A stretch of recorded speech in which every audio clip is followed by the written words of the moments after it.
Here we are with my old friend, colleague, and Hall of Famer Steve Flink, talking and ready to discuss about this first week of the US Open, where quite a few predictions of ours were wrong. Because on the way we lost, especially in the women's tournament, we lost Barty, we lost Osaka, and in the men's, a little less because we lost Rublev on the way, and then who else? I don't think too many. Ubaldo, Tsitsipas. Tsitsipas. Yeah. Tsitsipas and Tsitsipas, yes, correct. But we saw a fantastic Alcaraz, and I was incredibly impressed. First of all, thanks, Steve, to join us. How are you? I'm fine, Ubaldo. It's good to be back with you. This has been, I don't know if you agree, but many of the commentators, sometimes commentators can be hyperbolic. They exaggerate, right? They always try to make things better than they are. But this first week, Ubaldo, was the most exciting first week I've seen in probably in my life at a major tournament. Certainly since we went to 32 seeds. I've never seen a first week where day after day, men and women, 5-setters, 3-setters, final set tie breaks, high quality matches, including one played by an Italian by the name of Seppi, had a tremendous win in the 5th set tie break, which I enjoyed for your benefit. But I thought, and Sinners played some great matches too. I feel like it's the most remarkable first week I've ever seen, not only at the Open, but at any major. How do you feel about it? Oh, I think you're right. Of course, I think the Americans have great satisfaction because they had a lot of players going to the second round, I think 13, if I'm not wrong. And then Opelka is playing unbelievable. He never loses his serve.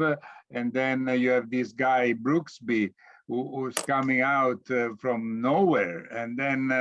Ubaldo, just quickly. You're right that usually Opelka never loses his serve, but he did get broken a few times by Basilashvili, and it didn't matter. He still won in straight sets because he was so good from the baseline. So you're right. The Americans have made a great showing so far.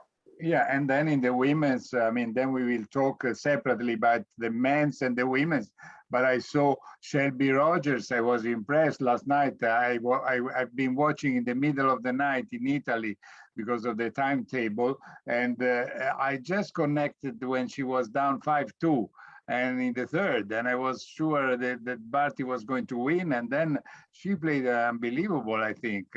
She changed strategy, eating some down the line backhands, which were counterfooting Barty. I enjoyed that match. And I must say, Steve, that I enjoyed even more her enthusiasm at the end, her eyes, which showed amazement for what she had been able to do, and also the quick answers that she was ready to give to Pam Shriver, who was asking questions, I would say a little more predictable. And when Shriver wanted to ask her about her next opponent, I say, hey, give me a break. I just won this. Ubaldo, everything you said is absolutely true, but I would only add this. Ash Barty is the Wimbledon champion. She's also won the French Open. She's the best player in the world. I thought it was a serious failure on her part to have 2 chances to serve the match out. Gets to 15-love at 5-2. And then the rest of the game, she made 3 unforced errors on the ground strokes and 1 double fault to go down 15-40. And then she serves for it the second time at 5-4 and played a slightly better game, got to 30-15, got to deuce, but her forehand completely betrayed her in that game, started flying long on her. I thought she really self-destructed while I thought Rogers was terrific because she wouldn't give up. She played every point. She wouldn't give anything away. And as you say, she mixed it up well. But to have 2 chances to serve the match out and you're Ash Barty, I feel it was a shocking self-inflicted wound on her part. I was surprised by her. I don't mean to be too critical, and it was a very exhilarating match, but I was disappointed in Barty. Yeah, well, she didn't even get a match point. I mean, No, got 2 points. Right. yeah, yeah. So Yeah. anyway, But let's talk. just quickly, I totally agree with you about Rogers and her personality, her perseverance, and she was very funny with Pam. She obviously knows Pam Shriver well, so she could kid her out there. She's a very natural personality, and that made it that added to the occasion, because you don't see many players do the post-match interview and show the kind of irreverence that she did in the best possible way. She just enjoyed herself.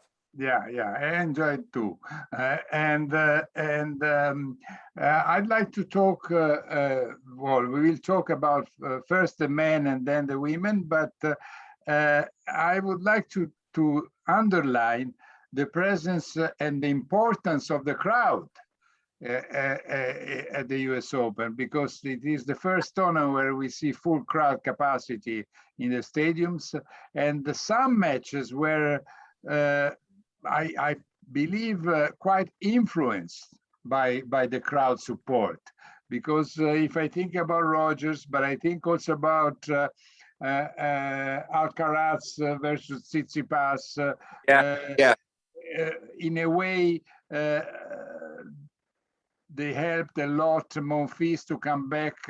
He was down 4-love in the fourth with Sinner, and they helped his resurrection. No. Yeah. They did. Oh, you're right. And actually, Rogers alluded to this in her interview with Shriver, that the crowds that she made the same reference as you, that they're playing a major role in this tournament. You like to see it be positive.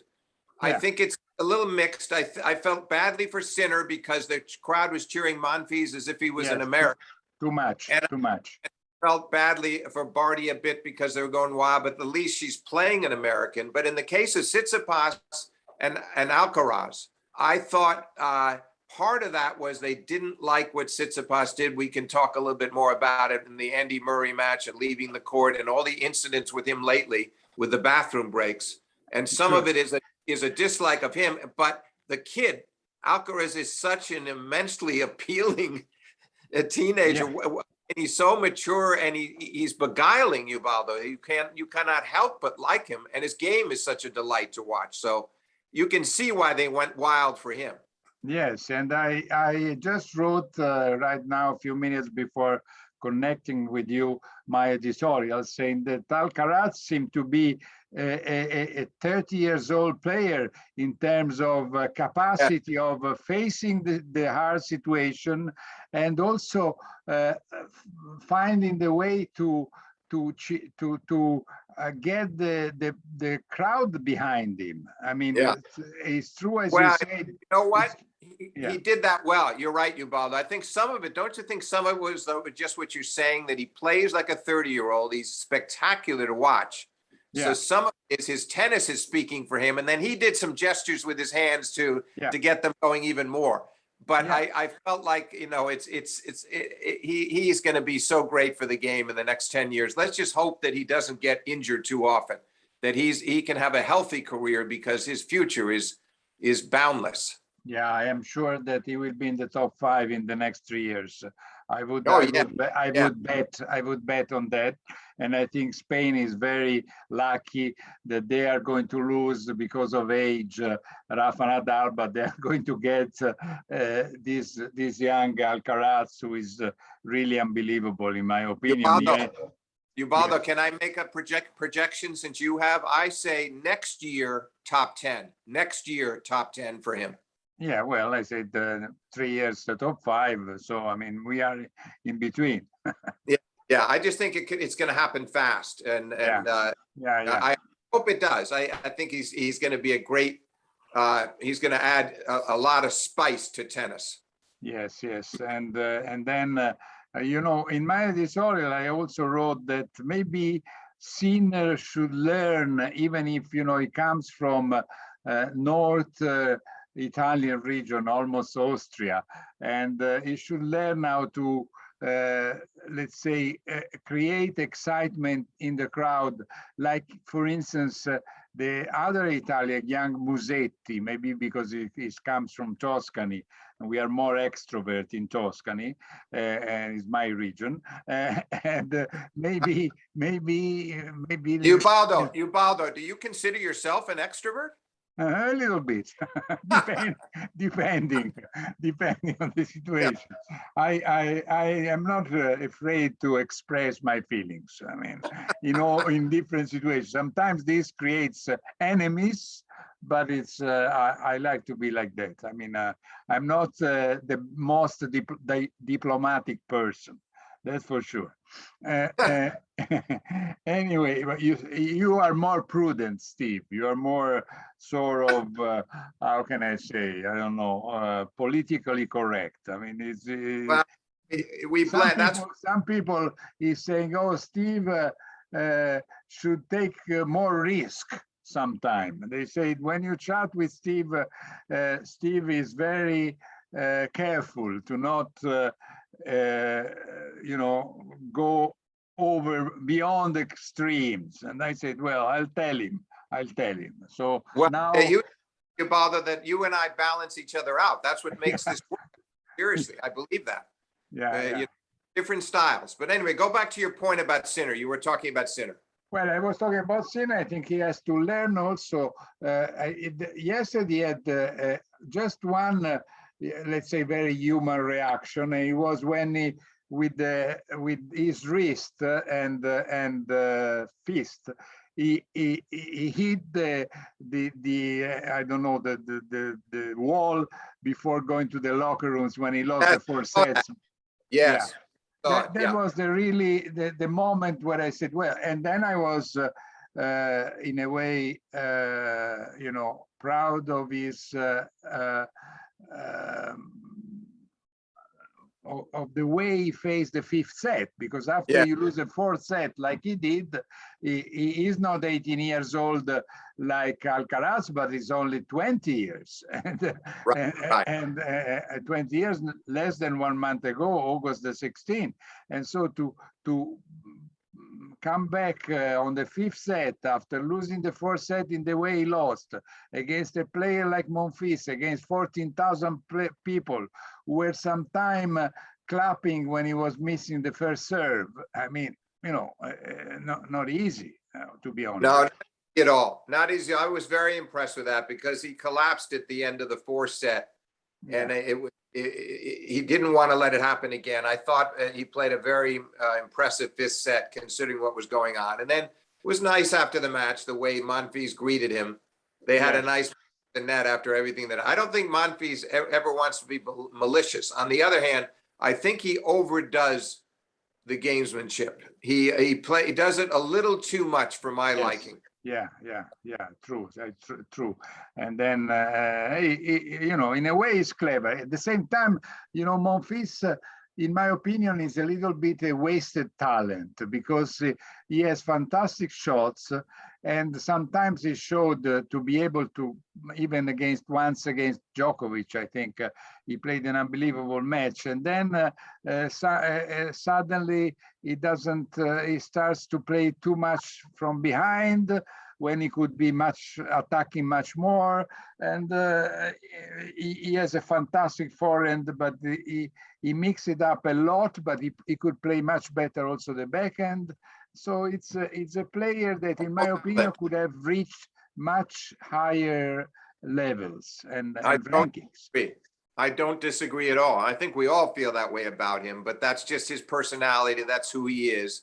He tries to be much of a showman sometimes. But Ubaldo, before the tournament, you and I were both talking about Sinner versus Zerev. So now we have it. That's the good news of him coming out of the Monfils match, is we wanted to see Sinner play Zerev.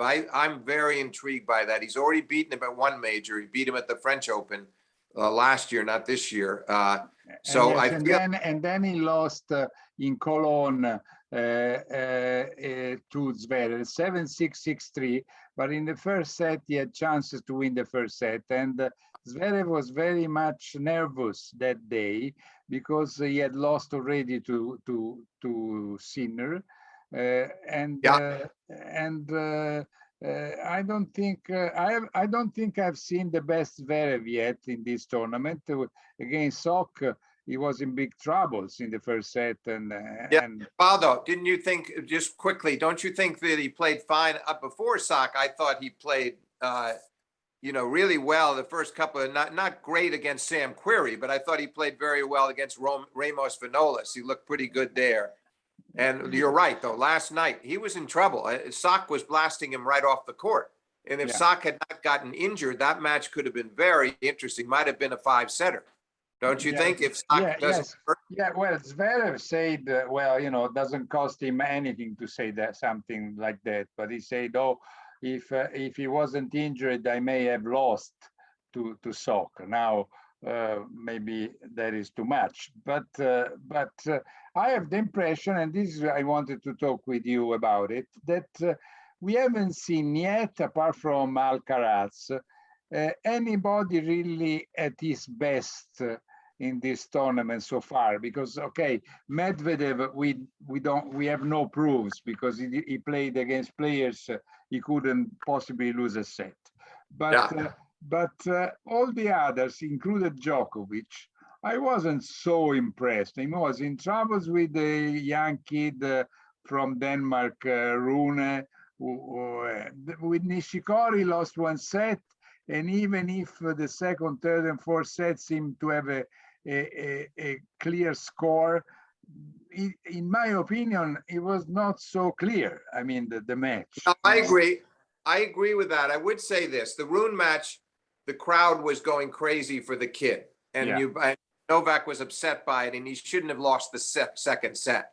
He was up 4-3 serving for 5-3, and then he let that set get away, and then the kid started to cramp early in the third set. By 3-1 down in the third set, he was cramping. Okay, hard to judge Djokovic on that match. Second match, I thought he played okay. Straight set win, all right, well enough. And lost his serve only once. And then you're right, it was a closer match against Nishikori than the score would indicate. In fairness, though, Kei Nishikori looked more like his old self. I haven't seen Nishikori play that well from the baseline, especially against Djokovic, in a long, long time. So I think that match can do Djokovic some good. Hard work, but still wins in 4 sets. Had to be out there longer, and he probably needed it.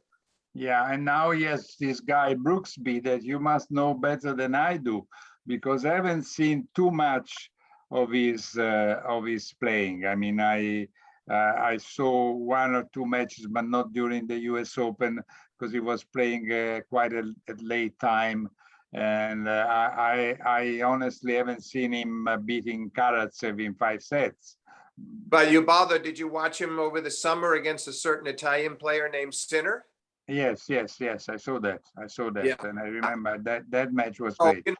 He surprised me a lot, Ubaldo Brooksby, because I saw him get to the final. I saw him make the final in Newport, and he lost it to Anderson. And then really good Washington, where he lost to Sinner. And then this tournament, I didn't think he would beat Taylor Fritz, and Taylor Fritz had at least 1 set point to go up 2 sets to love, and a good effort from Brooksby, and then an up and down 5-setter against Karatsev, where he was down. He won the first set easily, Brooksby, lost the next 2, and then came back and won in 5. He has a terrible, and I shouldn't say terrible, it's a very mediocre serve, abbreviated motion, doesn't get much speed on it, and not terribly good placement either.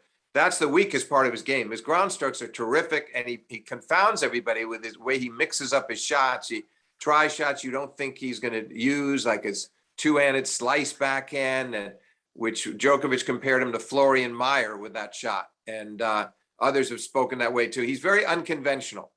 And he's another one who plays to the crowds. He wasn't doing this over the summer before the Open, Ubaldo. Just a 20-year-old trying to find himself. But at the Open, he's been really been urging the crowds on.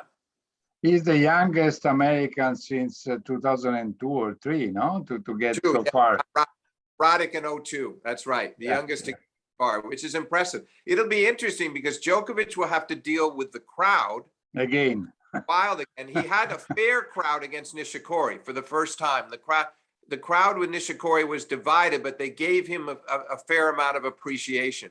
When he plays Brooksby, they're going to go nuts for Brooksby, and Djokovic is going to have to try to keep them quiet. Also think Djokovic will need to use the drop shot a lot and mix things up and be very patient, because this kid can get an awful lot of balls back, and he's quick, moves very well. And perhaps if Djokovic wins also against Berrettini, he may have more people against him than in favor, because I think Americans like enough Berrettini, and the Djokovic. Yeah. Well, Djokovic, everybody, I don't know. Not just Americans, Ubaldo. They like Berrettini at Wimbledon. He's popular everywhere he goes. He, as you know, he looks like the classic Italian movie star. Yeah. And he could have been a gladiator. Yes, could have been a gladiator, and or he could have been a film star. And he also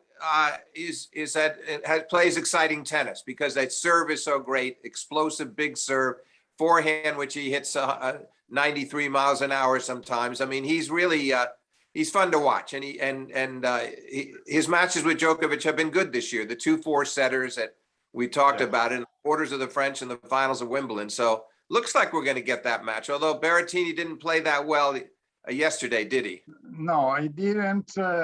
His forehand was a little bit out of form. Yes, it was not in the best day, and but his serve is always very difficult to break. So when he needs it in the right moments, he puts the first serve in, and then he wins 80 or 9 points out of 10 when he puts the first serve in. So now. Against I had seen him beating Ivashka in Wimbledon very easy. Yesterday he was playing against a player who was quite hot, because he had won the tournament in Winston-Salem. So it was a little bit more difficult. Let's say that I haven't seen the best Berrettini yet, and but I haven't seen also the best Sinner. I haven't seen the best Djokovic. And so there are many players, in my opinion, that can do even better in the second week. I hope it's not the case of Otte, because Otte has already beaten the German guy, has already beaten Sonego and Seppi. And if not, we would have had, for the first time ever, 3 Italians in the last 16 at the US Open. But already, already to have 2 is a record. We've never had 2 Italians in the same US Open tournament in the last 16, which is already something. But Ubaldo, what you're saying is he's been picking on the Italians, and so do you think he can actually beat all 3 of those guys? I don't think. I was afraid to say, in Italy we say non c'è 2 senza 3. There is not a 2 without a 3. That's an Italian proverb. But then I checked that Berrettini had beaten Otte the first round at Roland Garros in 4 sets. So we have at least one precedent. The previous match with Berrettini losing the first set against the German guy, but then winning quite easily. And I saw the match on Suzanne Mathieu court in Paris, and Berrettini won 2nd, 3rd, and 4th set with no problem. So I believe that the difference between a number 8 in the world and a number 144 should come out. I think so too. No, I think most likely Berrettini 4 sets again. 4 sets again, I suspect, because he's had to work hard in every match, as you know, Ubaldo.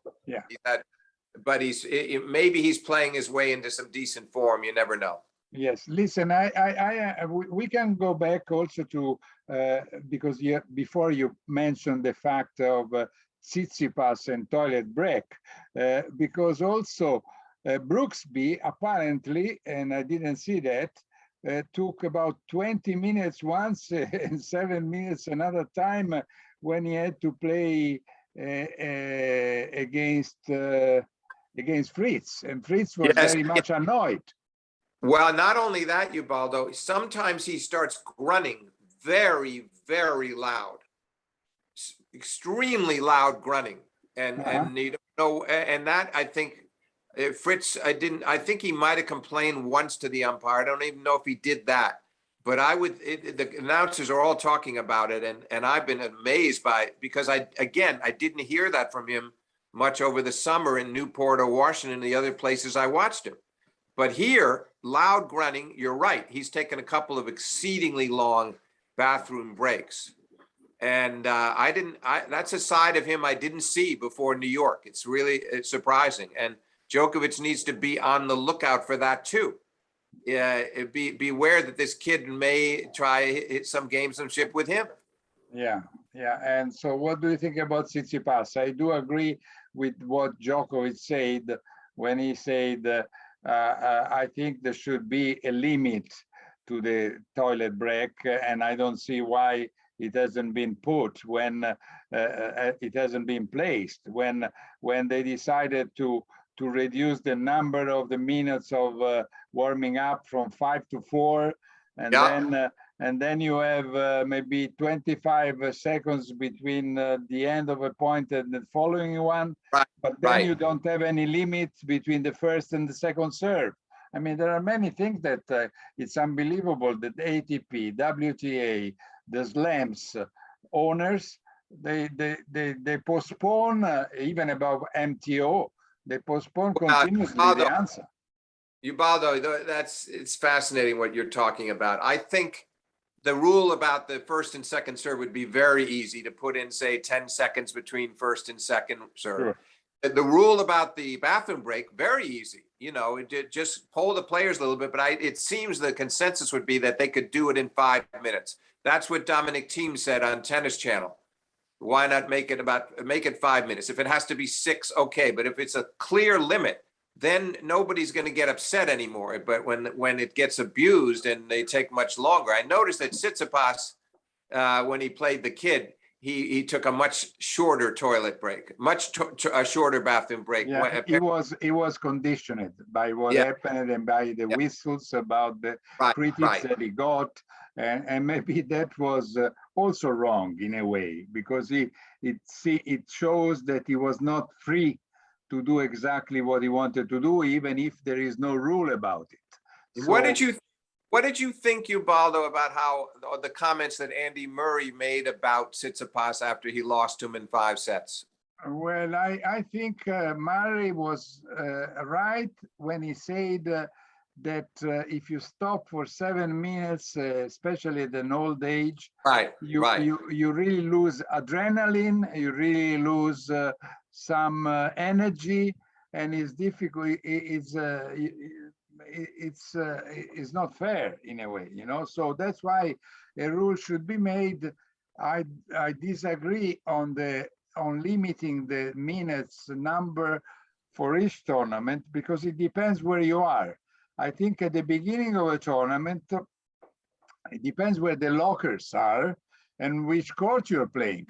So I think they should, you know, when I was in Tokyo for the Olympics, if you were on court 12, before reaching the lockers, so you had to walk for 10 minutes. So you cannot just, that is, I mean, you cannot just, you know, decide the number of minutes which are the same for every tournament. There should be, at the beginning of a tournament, say, okay, this club has these particular situations. If you play from court, center court to court, I don't know, 5, you have this number of minutes. If you are on court 12 at the end of the stadium, I mean of the club, like can happen. I don't remember if in Key Biscayne or in Indian Wells. If you don't have a public toilet next door, then you have to be a little flexible. But you have the umpire should say before the match starts, hey, if any of you needs to go to the toilet, I want you to know that you have X number of minutes. I think that's right. And I don't think that, I think that makes complete sense. But my point about Murray is I believe he got very personal about Tsitsipas. It came off to me that he had a very valid point. He had a right to be upset. And I felt sorry for him because he played a tremendous match and almost deserved to win and should have been up 2-0 and blew the 2-set points in the second set that could have given him a 2-set lead. But it became personal, and he even sent out a tweet the next morning taking a shot. The tweet was wrong. And I believe that Andy's, by that point, it sounded almost like sour grapes to me about his loss. And Tsitsipas is taking advantage of the way the rule is written now, and I don't like him taking the longer breaks. But I think if he had to adhere to a certain number of minutes, like we're saying, I think he'd come around and he'd be fine. And I was a little sorry that Andy personalized it as much as he did in the end. Yes. Well, I think it was acceptable immediately after the match, because I also know, and he said, that he had said to Nicola Arzani, the media manager, that it was better for him not to go to the press conference. He said, if I have to go, then I will talk and I will say what I think. I know that I will not be able to refrain from saying what I think. And so that shows that he was, in a way, he knew, what he wanted to say, because he felt like that. Then to do the tweet the next day, talking about, how long it takes to Jeff Bezos to go to the moon or whatever, that was too much. That was, as you say, the sort of bad loser approach.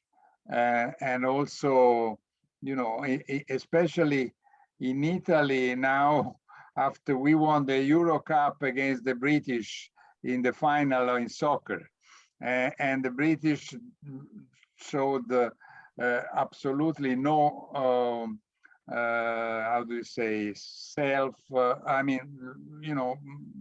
losing, nice losing. They even Prince Harry left the stadium before the ceremony of the winning ceremony, which is unbelievable, because honestly, if the English had won, he would have stayed there, and so those, and then the Olympics, again, the Italian won the 100 meters, and the both in relay and also individual. And again, the British were not great losers. So right now, what Murray said was not appreciated much in Italy, especially. I don't know in the other countries, of course. But Ubaldo, a final point about Tsitsipas. As you know, the big controversy with him prior to the U.S. Open regarding the bathroom break was when he played Zerev in the semis of Cincinnati, and after the first set, he took about a 9-minute plus bathroom break. And while he was in there, Zerev said to the umpire, he accused him of getting coaching from his father by text.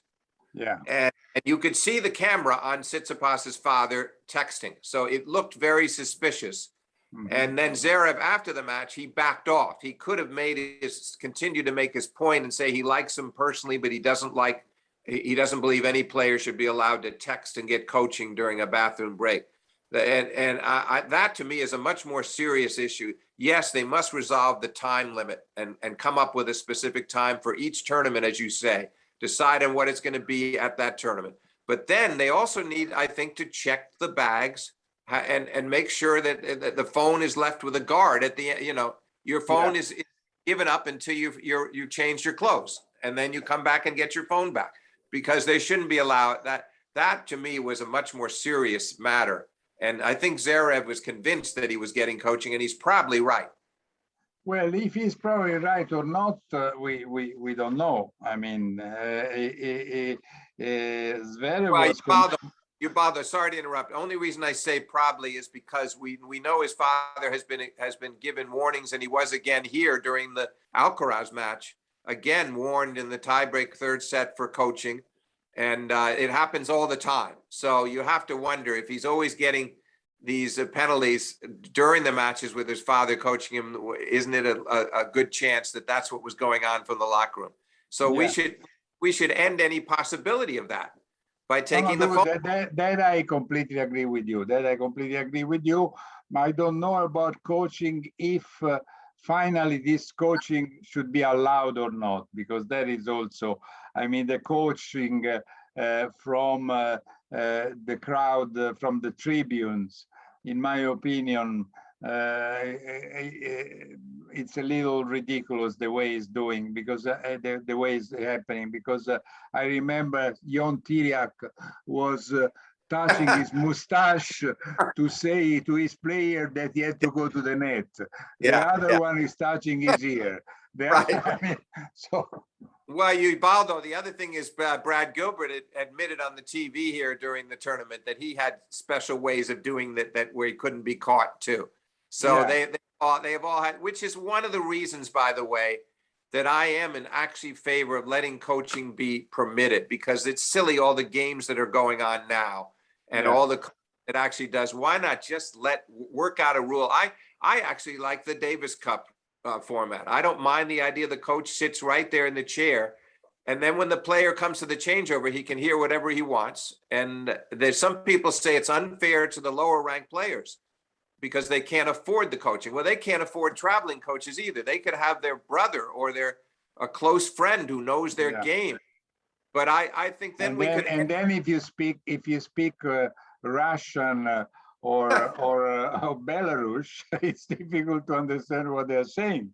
Even Serbian. So there would be a little disbalance, but they may learn, the coaches, to talk with a secret way of speaking. I mean, like spies. Yeah. I wish we could stop that and just have it in the open, because they can't ever catch it all the time. It's impossible. And then the coaches sometimes they hide themselves behind the chair umpire, so the chair umpire cannot look behind him to see if they're doing something or not. And so that is another issue. Listen, so at the end we should make our wrong predictions for the future. Okay, Ubaldo. Yes. Ubaldo, you must not assume they're wrong. We can get a few right also. Yeah, by mistake. So, well, for instance, another thing I didn't expect was Tiafoe beating Rublev. And then the match that Aliassime won against Bautista Agut is quite similar to the one that Sinner won versus Monfils. Because he wins the first two sets, he loses third and fourth. You expect that the more experienced player will win, and instead is the young kid who wins. Yes, no, that was very similar, very gritty from FAA. Felix did a nice job to pull himself together in the fifth. So he served well in the fifth on the big points, but I don't know what to expect in Tiafoe. I didn't think Tiafoe would beat Rublev, but that was a strange match because they were one set all, and Tiafoe served for the third set, and he just been showboating after getting the service break. I don't know if you saw that, but he had a funny moment where he put away a backhand volley to break serve to go up 5-4, and then he held his racket like that, like he froze it there, like, get my picture, look at this image. Went to his chair, the crowd loved it. Then he lost his serve. They go to a tie break, and Rublev had a set point to go up 2-1 and double faulted feebly into the net.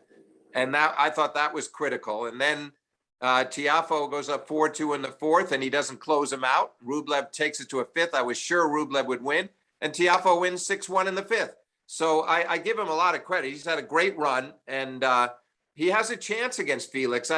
Felix, I think, is the better player, but I think that's going to be another hard-fought, really tight match. I guess I'd give Felix the very slight edge. And the crowd will be important also on that match, Probably it was important also on the Tiafoe-Rublev match, no? Yeah, it was.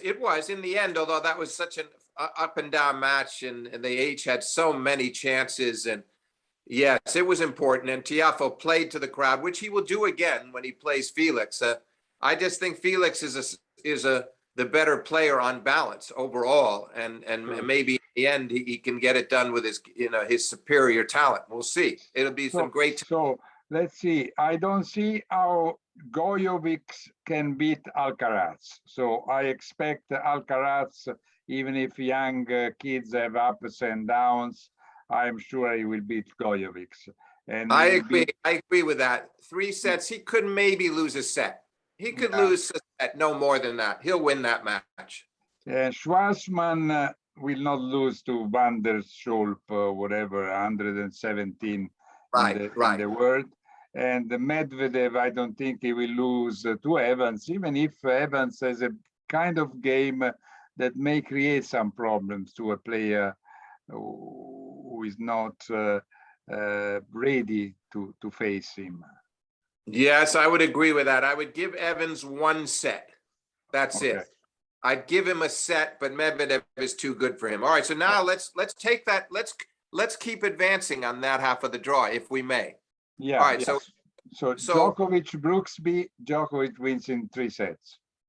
Yes, it should be 3 sets. I agree. Berrettini against Otte, in my opinion, since he knows now that Otte is capable to beat the Italians and he had lost already 1 set to him, he will win in 3 sets. I'm saying 4 sets, but definitely Berrettini. Then Zverev, Sinner, I don't know. I don't want to be influenced by my passport, but I believe a fight. If Ubaldo, which passport?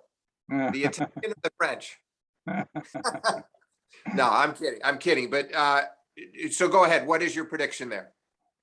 Well, I think Zverev should win, but I wouldn't be so surprised if Sinner would win, to be honest. I'm going to be in between in a way. I'm going Zerev, but 5 sets. Okay. I'm seeing a great match there, and Sinner's going to make a real go of it. But in the end, I think Zverev's confidence from his recent wins in Tokyo and Cincinnati will carry him through, say, 6-3, 6-4 in the 5th. Okay, let's see. Opelka Harris. I'm going for Harris.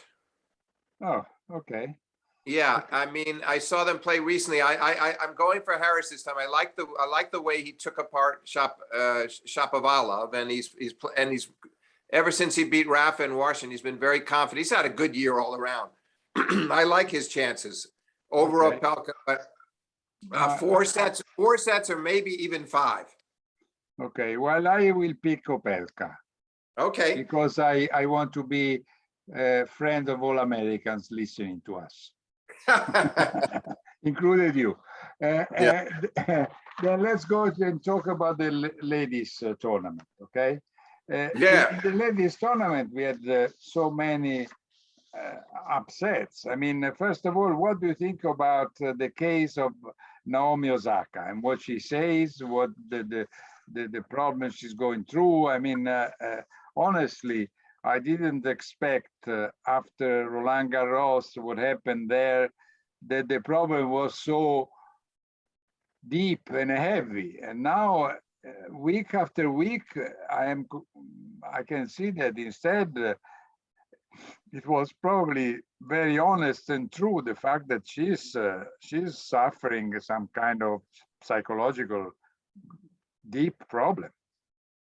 Ubaldo, you described it very well. You used some very simple, straightforward words that completely apply to Osaka right now. I feel exactly the same way. I thought if she took Wimbledon off, that it was very wise not to play Wimbledon. Then she came back over the summer. She seemed happy to carry the torch for Japan at the Olympics. And even though she didn't do well there, I thought, okay, that she'll get going. And she hasn't. She's lost to 3 lefties in a row now. But what was striking about this loss to Fernandez was she served for the match in the 2nd set, hadn't even faced a break point. She was up 7-5, 6-5, ready to close it.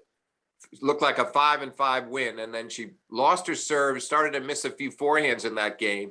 It carried over into the tiebreak where she missed a flurry of forehands. Her forehand really was flying on her. And that's when she started to toss her racket a few times down on the court in frustration. We never see her do that. And then it carried over to early in the 3rd when she seemed to not be trying for a few games. She pulled herself together after going down a break in the 3rd, and the rest of the way she played okay, but she just couldn't break the left-hander again. And yes, then in the press conference, she talks about needing a break from the game. She got very teary again. It was very moving and very sad. And and she talked about how she just feels relieved when she's winning. she's only relieved to win. She's not happy. So I think she needs to take some time, and I would think she needs a lot of, I don't mean this critically because a lot of people do. I think it sounds like she needs a lot of therapy and should get the help and should not rush back. Certainly take the rest of this year off, and she might need to take part of 2022 off and make sure that she's really ready to play again and wants to play again when she comes back. Do you agree with my thoughts? Yeah. Of course, I do agree. I don't think it will be easy because, to be honest, it's a little similar to the gymnastic, no, to the Biles, to the girl. Yes, it is. It is similar. You're right. It's not going to be easy at all. But I think she's she's such a great player that if she's able to clear her mind again and be happy again as a human being and within herself, feeling good about herself again, then I think she can make a very successful comeback. She's so young. I am interrupting you just to say that the most difficult part is, in my opinion, that she will have a lot of people pushing her to come back, like the agents, all those people who make money, make a lot of money, sponsors money, because I mean, people who endorsements that she has to, be faithful to, and she cannot if she decides to disappear for 6 months. I mean, if you were a sponsor, what would you do? You will start calling the manager, the agents, saying, "Hey, what are you doing? Do you think we should pay you if you don't perform anymore?" and things like that. So that makes things much more difficult. If she was completely alone and free to decide, like any other tennis player, you had no contract, no endorsement, that would have been much, much easier. Yeah, you're so right. You're so right. And but I believe that she has to be strong about this, strong-willed about this. And that may mean saying to her agent, and let's remember, sometimes the agents are at the mercy of the players in the sense that they don't want to risk losing the player. But her agent's got to be very sensitive to what Naomi needs to do for herself. And that may mean much longer time. That may mean losing some endorsements for a short time, for a period, but she'd get them back again. If she comes back and makes a great comeback, the endorsements will come back very, very quickly as well, I think. You know what was another sad thing, Ubaldo? It was inevitable, but the crowd was fine with her, and they were with her, I thought, for the first 2 sets. But when the Fernandez, who's a very feisty player, very tricky left-handed serve, she played a terrific match. Another 18-year-old. Amazing that this would come on the heels of Alcaraz, another 18-year-old beating Tsitsipas during the day, and here's Fernandez at night beating Osaka. But the crowd got excited about the upset, and I think that was also a little upsetting to Naomi as well. That it felt like the crowd turned on her, but she brought it on herself because of tossing the racket down on the court and for a while seemingly not trying her hardest. The crowd also was responding to that. It was a lot of factors that made her leave the court in a state of despondency. Yeah, she may have felt again a similar situation to when she played Serena Williams, and everybody was cheering for Serena when she won the first US Open. So who knows? Anyway, and then there is another 18 years old or so, Raducanu. What do you think about her? Well, I didn't know what to think of her when she made the good run like this at Wimbledon. Now I know she's for real.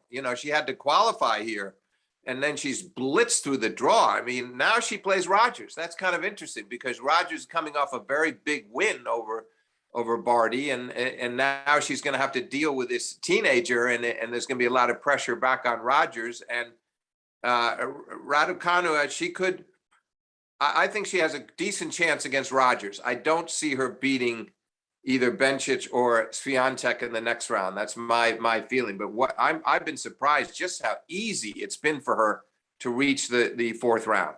Well, to win, I think she lost 1 game to Sorribes Tormo. I mean, and 5 games in the first round and 6 games in the second round. So these have been routs. Yeah, unbelievable. Yeah. Listen, so let's go on the predictions without. Okay. Maybe we can say one or two words about Andreescu, because we said at the beginning of the tournament, on the eve of the tournament, that we thought that with her, you never know if she's fit or not. But we saw her pretty well in this beginning of the tournament. She now we have to see, of course, what she will do with Sakkari, which is probably the biggest challenge so far. But she had that really dangerous, harrowing first round match in Andreescu and got through it 7-5 in the third. And yeah, the last two, Lauren Davis, she beat 4-4, and then she won this yesterday 1-2. So I think physically she's definitely come around. She was a little sick during the first round match, sick to her stomach, had to take some pills for nausea, but then now seems fine with her. And I think the Sakkari match is almost a coin flip. The way Andreescu's playing right now. What do you think? No, I think she will. I mean, I think she should win. Then I don't know. I mean, because I cannot forget the way she won the U.S. Open 2 years ago. I can't either. And what's interesting to me, Ubaldo, is Pliskova, who survived a great match in save and match point against Anisimova, one of the best women's matches of the tournament in the second round. Tiebreaker in the third, 9-7 in the tiebreak, and now she's in the fourth round. And she's been in the Wimbledon finals this year, and she's one of the best servers in the women's game. And if she gets to that quarterfinal and plays Andreescu, it's fascinating, because when Andreescu won the Open 2 years ago against Serena, her return of serve was the best part of her game. She did an incredible job of taking Serena's first and second serves, particularly the second serve, taking it early and hitting return winners or near winners. And that's what I would love to see, is a Pliskova-Andreescu quarterfinal. Would be a beauty, I think. Really good tennis, and nice contrast between a great server and a terrific returner. Well, it depends if Andreescu, as long as if this match will happen, will be able to find the corners, because Pliskova is very good in 7 meters out of 8 of the baseline. But the last half a meter on the right and half meter on the left, she's in trouble. When she's playing, for instance, Camilla Giorgi, I saw her losing 3 times in a row. Right. Because she cannot move. I mean, she's very good when she is close to the ball. But if someone is strong enough to return well his serve and place the ball close to the corners, you would say this is for everybody, but in particular for her. Good point. I see your point. That's a very good point. I just think the question will be, if they meet in the quarters, is can Pliskova dominate with the serve? Can she win enough free points? Because you're right. From the baseline, Andreescu is the better player, and she will move her around. She will stretch her out wide on both sides and expose the limited mobility of Pliskova. But Pliskova will also counter that with some really accurate serving and lots of aces. So I think it's a very appealing matchup if we can get it. Okay, so let's talk about the draw very quickly. Our predictions on the ladies. We have to talk about maybe the only problem could be that we will put this chat of ours the sooner the possible, but I have also to translate it in the Italian. So it could happen that in the Italian, they will listen to our predictions when the matches which will be played tonight in the Italian night will have already ended. So so for instance, if we talk about Svitolina Alep and Krejcikova Fernandez, Kerber Fernandez, Krejcikova Muguruza, and Mertens Sabalenka, we could be in the situation where we talk about things that have already happened. So, we might as well do it anyway, and if we're wrong, we're wrong. Sure. So I think Svitolina, now that she's Mrs. Monfils, seems to be playing playing better. Playing really well, I should say. No sets lost. She's looked better to me thus far than Halep, who has done a good job but struggled against Ibakina in the last round, 6-3. It was a hard match. She got through in 3. I kind of like Svitolina in 3 sets over Halep. Okay. But very close, very close. Then we have Kerber playing Fernandez. Fernandez coming off the win over Osaka that we just talked about. And that's two lefties. But I feel like Kerber, with her experience and the fact that now that wide serve that Fernandez used so effectively to the two-handed backhand of Osaka is not, she has to switch her patterns up against a fellow lefty. It's going to be harder for her to bother. I think Kerber will make a lot of returns. And I think Kerber is better from the baseline. I like Kerber's chances in that match. Okay, I tell you, Kerber for me too. Svitolina Halep, I remember quite a few matches won by Halep against Svitolina. Sometimes even when Svitolina was very much in front on the score. So there is probably a psychological advantage for Halep, but I'm not sure. So but in that case, I would maybe support Halep chances. I'm glad to hear that, because that means one of us has to be right. Yeah, correct. Okay, so then now, Ubaldo, we must go down to Muguruza. And Krejcikova. Yes, and Krejcikova, right. So I see it. I'm going to give Muguruza the very, very slight edge in 3 tight sets. I like the way she played against Azarenka and winning in 3 sets. Azarenka, of course, in the finals here last year, 3 times in the finals here altogether at the Open. Muguruza, I think, has been in good form this tournament, but so is her opponent. But I like Muguruza in maybe 7-5 in the third. I think it's another one that is the outcome is very much in doubt. But I'll go with Muguruza. What about you? I will go with Krejcikova. So again, we have 1 chance each. Also because I have the feeling that Krejcikova is mixing up very much her game. So she plays once slice, once flat, once. So that can create problems to Muguruza, who likes to play very much sort of consistent tennis. No, that's a good point. And Krejcikova, she's had no sets lost. She's been blitzing into this run. She's been confident, but I feel like I just see Muguruza having just enough to get over the finish line. Very tight, very tight. So now what about Sabalenka and Mertens? I think Sabalenka, but even if Sabalenka has a problem with herself, if she plays well, she wins. Yeah. No, I agree. If she loses, it will. I agree with your point. If she loses this match, she will have beaten herself. Yeah. But she's a better player there, so she wins that match. I'll give it to her 5-3. So we think we have to say about tomorrow's matches. I mean, so Bencic, Swiatek, since we said before that we think that Rogers Raducanu is very difficult to predict, to be honest. I don't know, but I would put maybe, I don't know, the scores that Raducanu gave to all the others. I'm going to pick Raducanu to beat Rogers in 3 sets. Bencic and Swiatek is such a difficult call. Yeah. These are they both have such great control off the ground. They're such good strategists. They fight hard. They're both playing well. Swiatek has struggled more this tournament, though, a lot more than has Bencic. I might just give this to Bencic in 3 sets. What about you? I think Bencic too. I saw her. I was impressed in Tokyo by Bencic. Great job, Tokyo. Great job. Yeah. Okay, so then we have Pliskova, Pavlyuchenkova. I think Pliskova will win. Pliskova in straight sets, in my view. And then we talked a little bit about Andreescu Sakari. I'm going with Andreescu in 3 sets.